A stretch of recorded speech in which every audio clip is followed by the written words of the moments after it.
Lady Eleanor stood at the window of Ashworth Manor, watching the last wedding guests disappear into the night. The candles flickered behind her, and she heard the heavy door lock. Her new husband, Duke Richard Ashworth, walked across the room with slow, deliberate steps. She kept looking out at the darkness, because turning around meant facing what came next. They had spoken maybe 10 sentences to each other before today. This marriage was business. Her father's dying estate traded for the Duke's need for an heir. Nobody pretended there was love involved. Nobody even pretended there was kindness. Richard was 32 with dark hair that had gray streaks at the temples, even though he was still young. His face looked like it was carved from stone.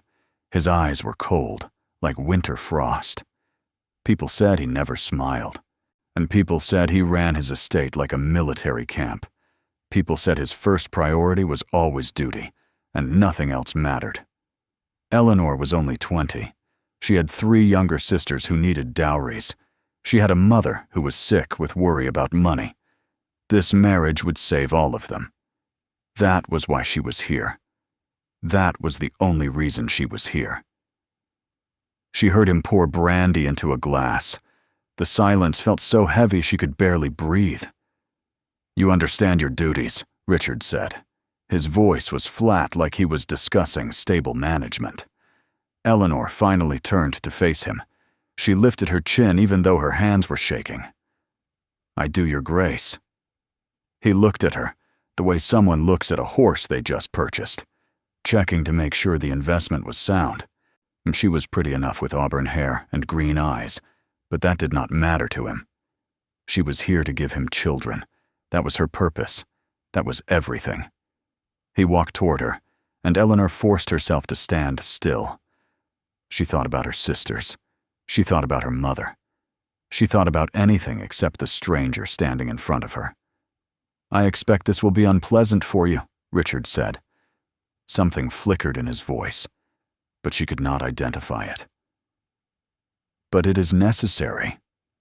"I know what is necessary, your grace," Eleanor said. He studied her face for a long moment. Then he said the words she would never forget. "Lie down and think of England." It was what his mother told him her mother had told her. Duty above everything. Country. Legacy. Bloodline. He did not say it to hurt her, and he said it because he knew nothing else to say.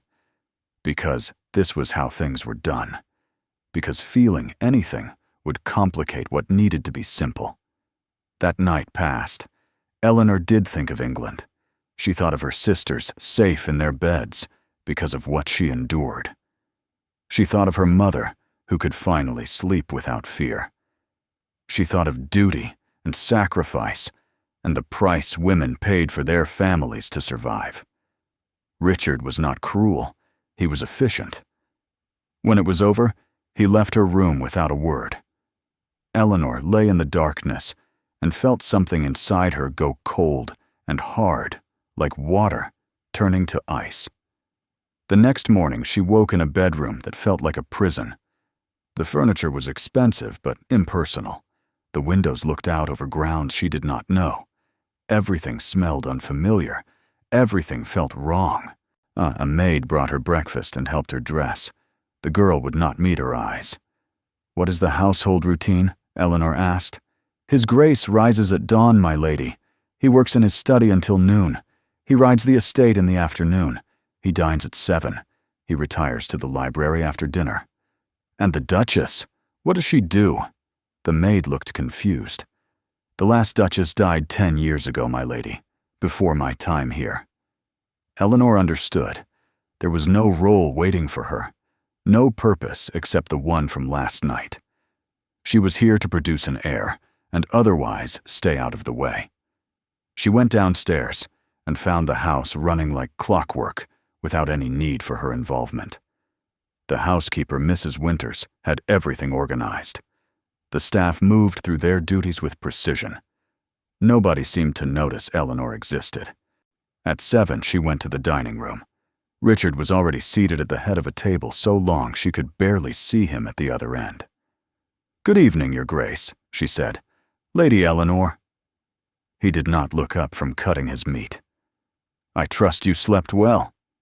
It was such an absurd question after what had happened that Eleanor almost laughed. But ladies did not laugh at dukes. Ladies did not show emotion at all. "Well enough," she lied. They ate in silence. The only sound was silverware on china. After what felt like hours, Richard finally spoke. "I will be traveling to London next week for Parliament. I will be gone approximately 1 month." "I see. You will remain here. Mrs. Winters will attend to any needs you have." "Thank you, Your Grace." He nodded once. Then he stood and left without another word. Eleanor sat alone at the massive table and realized this was her life now. This silence, this distance, this careful performance of duty with no warmth underneath. The next 3 weeks passed in a blur of empty rooms and empty hours. Richard visited her bedroom twice more. Each time he said nothing except, "Lie down and think of England." Each time he left immediately after. Each time Eleanor felt a little more of herself disappear. She tried to find purpose. She walked the grounds, but they felt like someone else's home. She read in the library, but Richard had left instructions she was not to touch certain shelves. She attempted to speak with Mrs. Winters about household matters, but the woman made it clear the Duchess's input wasn't required. Eleanor was a ghost in her own house, present but not seen, alive but not living. Then Richard left for London, and something strange happened. Without him, there the house felt less oppressive. Eleanor began exploring. She found a conservatory filled with dying plants that nobody had tended in years. She found a music room with a pianoforte covered in dust. She found a studio with painting supplies abandoned mid-use. "The late Duchess's things," Mrs. Winters explained when Eleanor asked. "His Grace could not bear to change anything after she died." "He loved her very much." Mrs. Winters looked uncomfortable. "It was a love match, my lady. Quite unusual for people of rank. When she died in childbirth, His Grace changed. He became what you see now." Eleanor understood then. Richard had loved once. He had been warm once. And when he lost that love, he had locked everything away. Duty was safer than feeling, and distance was safer than connection. She began spending her days in the conservatory trying to save the plants. It gave her something to do, something that was hers. She did not ask permission. She simply began. When Richard returned from London, he found her there covered in soil with her sleeves rolled up and her hair falling from its pins. He stopped in the doorway. For a moment, something flickered across his face. Surprise, maybe. Or pain. "What are you doing?" he asked. "These plants were dying. I am trying to save them. They were my wife's." "I know." Eleanor stood and faced him directly. "Should they die simply because she did?" Richard's jaw tightened. "You overstep, Lady Eleanor." "Perhaps. But nobody else was going to step at all." They stared at each other. Eleanor waited to be dismissed or punished. But Richard just turned and walked away. That night at dinner, he spoke more than usual. He asked about her day. He mentioned the plants looked improved. He almost seemed like a person instead of a title.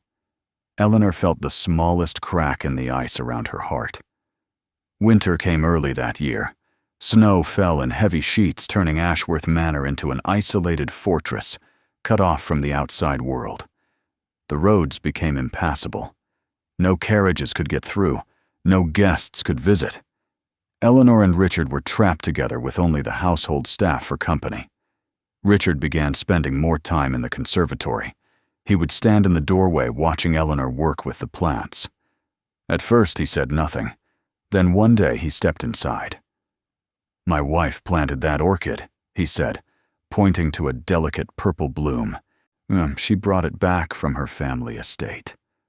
"It is beautiful," Eleanor said carefully. She had a gift for making things grow.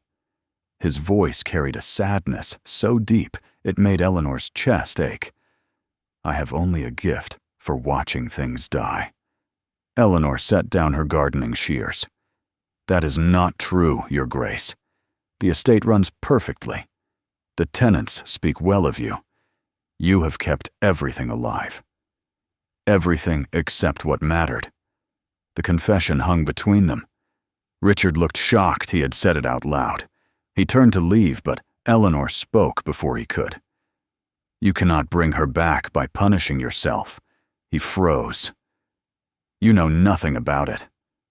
I know you treat me like a duty because loving someone and losing them broke something inside you. I know you say lie down and think of England because feeling anything real terrifies you. I know you are hiding." Richard spun around. His eyes blazed with anger. "How dare you presume to understand me? How dare you pretend I am too stupid to see what is right in front of me?" Eleanor's own anger rose to meet his. "You want me to be nothing but a vessel for your heir. Well, I am here, Your Grace. I do my duty.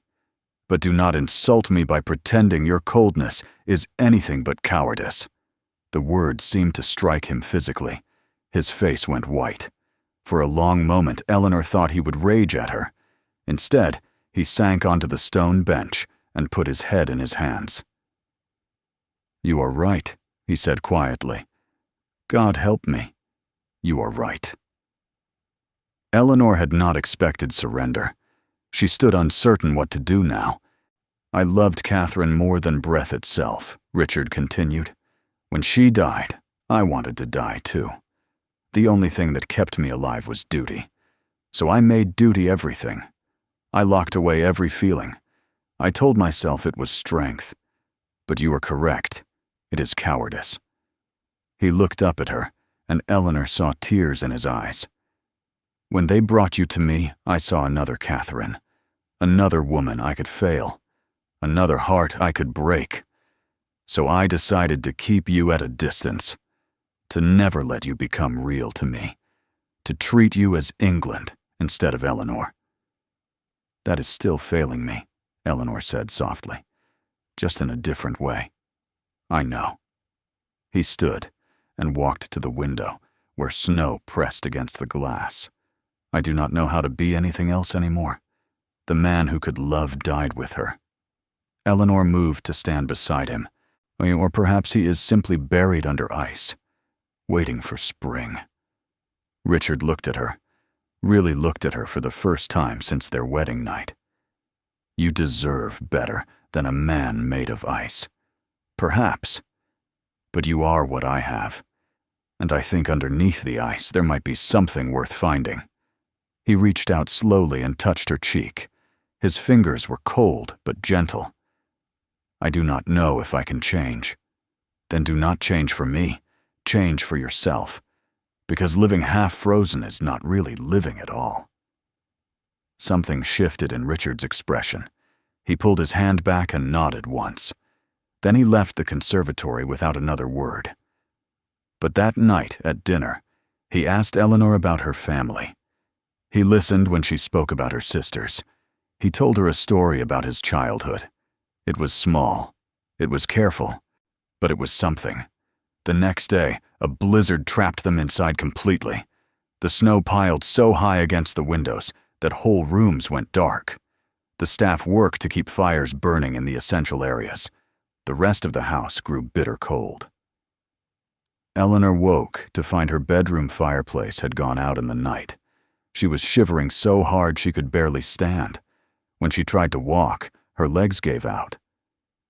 Richard found her an hour later when she did not come to breakfast.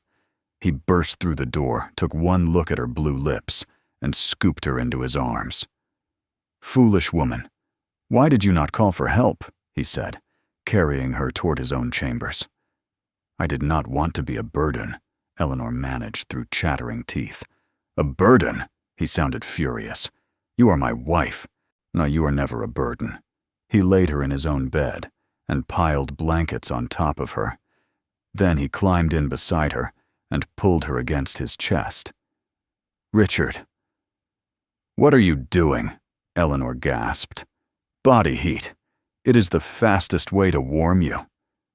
But his arms around her felt like more than medical necessity. They felt protective, almost tender.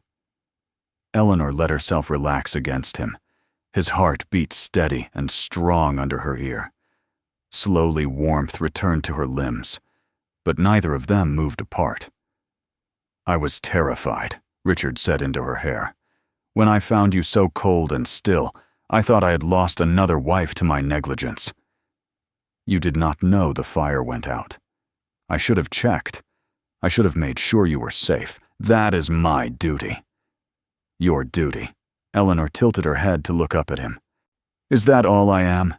His arms tightened around her. No. God help me. No. You have become something I never intended. Something I tried so hard to prevent. What is that? Important, he whispered. You have become important to me, Eleanor, and it terrifies me. Eleanor's heart began racing for reasons that had nothing to do with cold.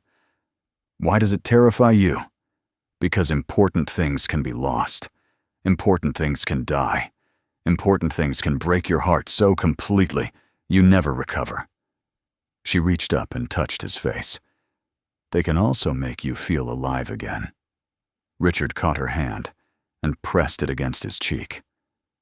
I don't know how to do this, how to let someone matter. Neither do I, but perhaps we could learn together. He stared at her for a long moment. Then slowly, carefully, he lowered his head and kissed her. It was nothing like their wedding night. This was gentle, questioning, a beginning instead of an ending. When he pulled back, his eyes were full of wonder and fear. Eleanor, I cannot promise I will not fail you. I am not asking for promises, Richard. I am asking for honesty, for trying, for treating me like a person instead of England. A small smile touched his lips, the first real smile she had ever seen from him. I think I can manage that. They stayed in his bed all day, talking in a way they never had before. Richard told her about Catherine, about their courtship and marriage, about the joy they had found together, about the agony of watching her die, knowing he could not save her. Eleanor told him about her father's death, about the uncle who made her feel worthless, about the fear that she would spend her whole life being nothing but a burden to someone. You are not a burden, Richard said fiercely. You are extraordinary. You brought life back to dead plants. You spoke truth when I needed to hear it. You are brave and strong, and I have been a fool not to see it. You were protecting yourself, Eleanor said. I understand that now. But Richard, you cannot protect yourself forever. Eventually, you have to risk feeling again. I'm feeling now. He touched her face with wonder. For the first time in 10 years, I am feeling something other than grief and duty. It is terrifying and exhilarating all at once. Eleanor smiled. Welcome back to the living. That night, Richard asked if she would stay in his chambers, not for duty, not for producing an heir, simply because he wanted her near. Eleanor agreed. They made love differently than before. Richard touched her like she was precious. He whispered her name instead of instructions. He looked into her eyes and let her see him vulnerable and real. Afterward, he held her close and said, "Thank you." For what? For not giving up on me, for seeing past the ice, for being brave enough to demand more than I thought I could give. Eleanor nestled against him. We are not finished yet. You are still afraid. You still hold parts of yourself back. But it is a start. It is, Richard agreed. And Eleanor, I promise I will keep trying. I will keep thawing. You deserve a husband who is fully alive, not half frozen. I deserve a husband who is honest, Eleanor corrected. And right now you are being more honest than you have been since we met. That is enough for me. Outside, the blizzard continued to rage, but inside Richard's chambers, Eleanor felt warm for the first time since coming to Ashworth Manor. Not just physically warm, but warm in her soul. Like something frozen inside her was thawing too. She had come here expecting nothing but duty and coldness. She had prepared herself for a lifetime of being invisible. But somehow, in the depths of winter, she and Richard had found something unexpected. Not love yet, perhaps, but the possibility of love, the beginning of something real. Richard pressed a kiss to her forehead. "Sleep, Eleanor. Tomorrow we will continue learning how to be alive together." She smiled against his chest. Tomorrow and all the days after. Spring came to Ashworth Manor like a miracle. Ice melted from the windows, so green shoots pushed through the last patches of snow. Birds returned to the trees, singing songs of renewal. Inside the house, an even greater transformation was taking place. Richard was changing, slowly at first, then more noticeably with each passing day. He smiled at breakfast. He asked Eleanor's opinion on estate matters. He held her hand when they walked the grounds. He laughed at her jokes. The cold Duke, made of duty and distance, was becoming a warm man capable of joy. But Eleanor noticed he still hesitated, still held something back. He was affectionate, but careful, loving, but guarded. As though even now he feared that caring too much would invite disaster. One morning, Eleanor found him in Catherine's old studio. He was holding a half-finished painting his first wife had been working on when she died. A landscape of the gardens in summer. "You still love her," Eleanor said from the doorway. Richard did not try to deny it. "I always will. She was my first love. My first everything. I know. And I would never ask you to forget her." He set down the painting and turned to face Eleanor. "But it is not fair to you. To love a ghost while married to a living woman." Eleanor crossed the room and took his hands. "Richard loving her does not mean you cannot love me too. The heart does not have a limit. It does not run out of room. You are too generous. I am practical. Catherine shaped who you are. She gave you the capacity to love deeply. I benefit from that, even if the love was not originally meant for me." Eleanor squeezed his hands. "But I need you to stop being afraid that loving me means betraying her. She is gone. I am here, and you are allowed to be happy again." Tears filled Richard's eyes. "What if I lose you too? What if I let myself love you completely, and then you die like she did? I could not survive it, Eleanor. I barely survived it the first time." "You cannot live your life afraid of loss. That is not living at all. That is just existing, waiting to die yourself." "I know you are right, but the fear will always be there," Eleanor interrupted gently. "Love and fear come together, Richard. You cannot have one without risking the other. But the love is worth it. I promise you, the love is worth it." Richard pulled her into his arms and held her so tightly she could barely breathe. "I'm trying, Eleanor. I swear, I'm trying to be brave enough for this. I know you are, and I will wait as long as it takes." But Eleanor was growing impatient. She wanted all of Richard, not just the parts he felt safe sharing. She wanted him to stop treating their relationship like something fragile that might shatter. She wanted him to trust that she was strong enough to bear the full weight of his love. The breaking point came on a warm afternoon in early May. Eleanor had been feeling unwell for several days. When the doctor confirmed she was with child, Richard's reaction shocked her. He went pale. His hands started shaking. He left the room without a word and disappeared for hours. Eleanor found him in the conservatory, sitting among the orchids, with his head in his hands. "Are you not happy?" she asked. "This is what you wanted. An heir." Richard looked up and his face was devastated. "I am terrified. Catherine died in childbirth, Eleanor. She died screaming in agony, and I could do nothing but watch. I cannot go through that again. I cannot lose you." Eleanor felt anger rise in her chest. "So what are you saying, Richard? That you wish I was not pregnant? That producing your heir is only worth it if I do not matter to you?" "No, that is not what I mean."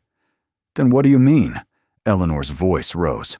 "Because from where I stand, it seems like you only want me enough to use me, not enough to risk actually caring what happens to me." "That is not fair." "Fair? You want to talk about fair?"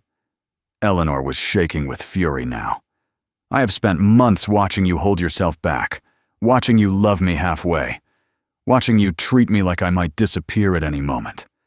I thought you were getting better. I thought you were learning to trust this. But now I see the truth, and you still think of me as duty, as England, as something to lie back and endure." "Eleanor, please." "No." She stepped away from him. "I am done being patient, Richard. I am done waiting for you to decide I am worth the risk. Either you love me completely with all the fear and vulnerability that requires, or you do not love me at all. But you cannot keep one foot out the door ready to run if things get hard." She turned to leave, but Richard caught her arm. "Do not walk away from me," he said desperately. "Why not? You have been walking away from me since the day we met." "I was protecting myself." "No. You were protecting a dead woman's memory while ignoring the living woman standing in front of you." Eleanor's voice broke. "I cannot compete with a ghost, Richard. I cannot be her. I can only be me. And if that is not enough, then let me go." Richard's grip tightened. "You are enough. God, Eleanor, you are more than enough. Then prove it. Stop holding back. Stop being afraid. Love me the way you loved her. Completely. Recklessly. Without reservation. What if I lose you? What if you do not?" Eleanor cupped his face in her hands. "What if I survive childbirth? What if I live to be old and gray? What if we have 50 years together? Will you waste all of them being too afraid to love me fully?" Something broke in Richard's expression. The last wall crumbled. He pulled Eleanor against him and kissed her with a desperation that took her breath away. "I love you," he gasped between kisses. "I love you, Eleanor, not as a replacement for Catherine, not as a duty, but as yourself, as the brave, stubborn, extraordinary woman who brought me back to life. I love you, and it terrifies me, but I cannot keep pretending I do not." Eleanor felt tears stream down her face. "Say it again." "I love you. I love you so much, it feels like my chest might crack open. I love your strength and your honesty, and the way you refuse to let me hide. I love how you saved dying plants and saved a dying man. I love you, Eleanor, and I will spend the rest of my life proving it to you. Even though you are afraid, especially because I am afraid, you are worth the fear, worth the risk, worth everything." He placed his hand on her still flat stomach. "And I will not lose you. I will not let fear steal our future. You and this child are my life now. My whole life." Eleanor kissed him hard. "That is all I needed to hear. That you choose me. That you choose us. That you are all in." "I am all in," Richard promised. "No more holding back. No more protecting myself. You have all of me, Eleanor. The broken parts, and the healing parts, and everything in between." They made love right there in the conservatory, surrounded by blooming flowers and the smell of earth and growth. It was passionate and raw and completely unguarded. Richard worshipped her body like she was sacred. He whispered her name like a prayer.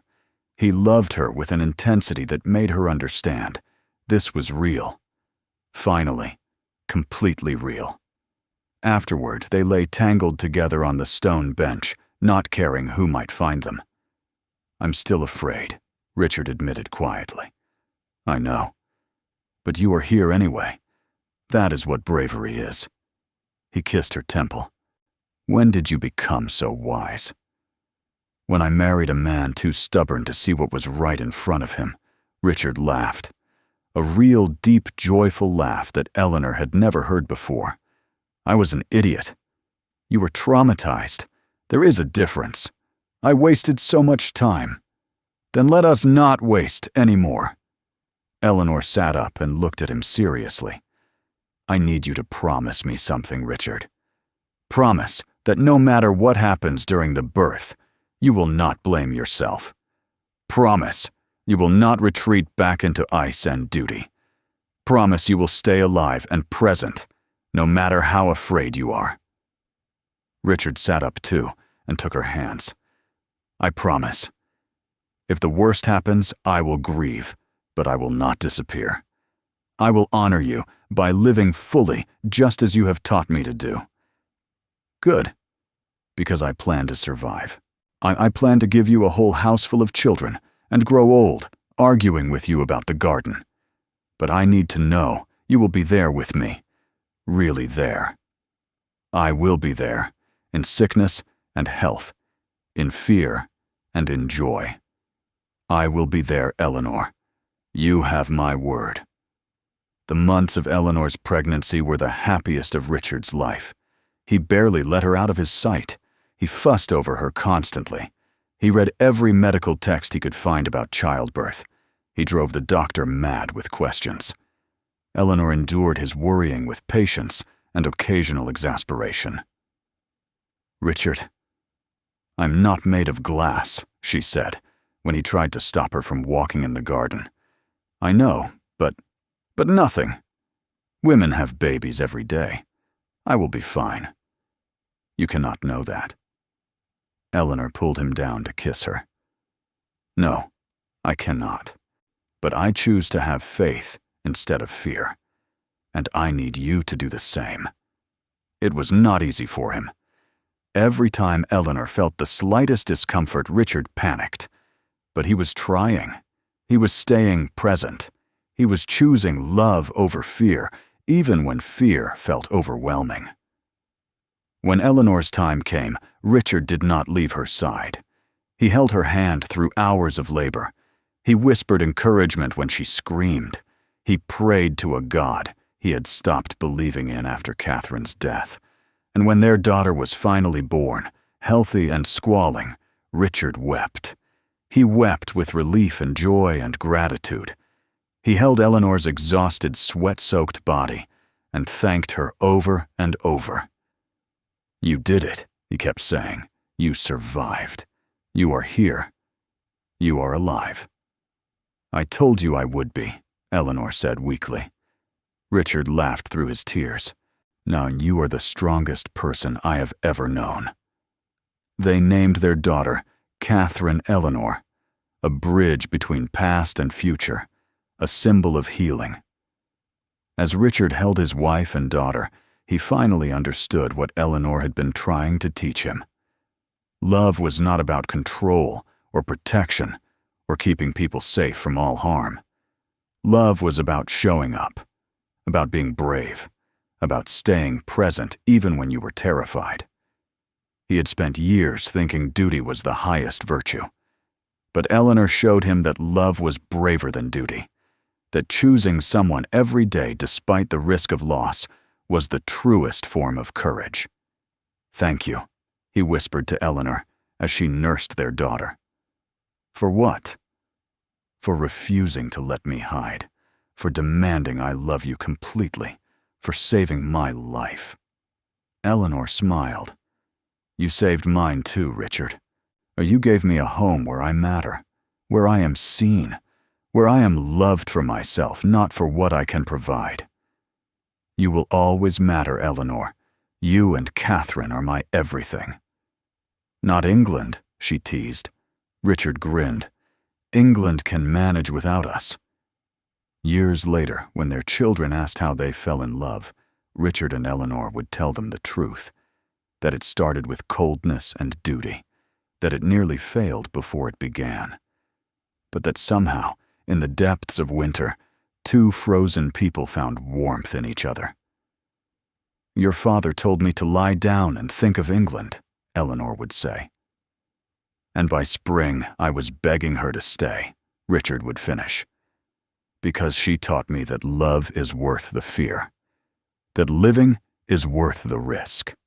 That being alive means being vulnerable." Their children would wrinkle their noses at the romance of it. But Eleanor and Richard would exchange a look that said everything. A look of two people who had fought for their love and won. England faded from their thoughts entirely. In its place was something infinitely more precious: each other.